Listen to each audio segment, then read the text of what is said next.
But the issue is not just the kind of number of Ready Now candidates, but also the skills that they need for the future.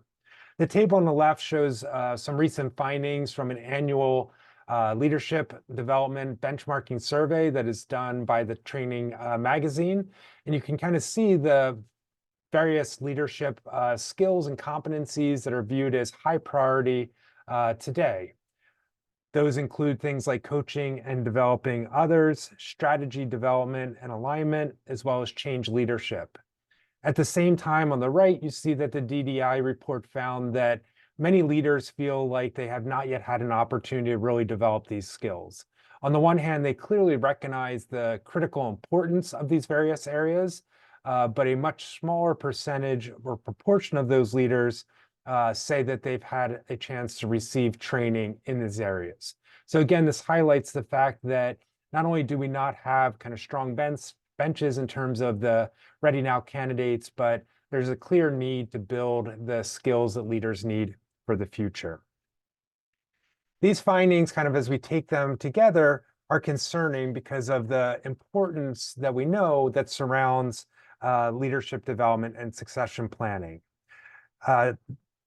For example, a recent study found that a weak bench of succession candidates leads to a 34% decline on average of leader performance on key objectives.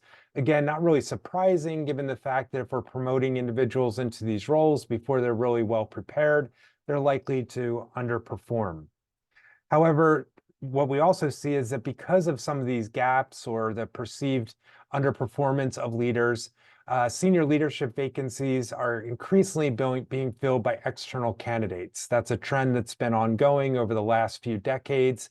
And that trend is also concerning in light of recent evidence that external candidates tend to typically underperform relative to internal candidates. They're also more likely to turn over within the first few years.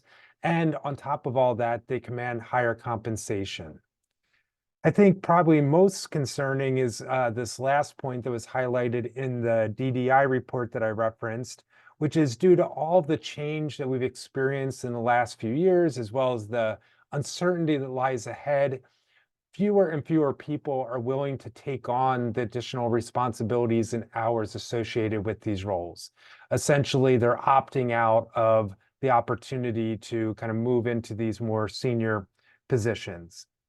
At a minimum, this suggests that in our succession planning processes, we really need to account for the aspirations of our talent in terms of, the extent to which they really desire to kind of climb the career ladder.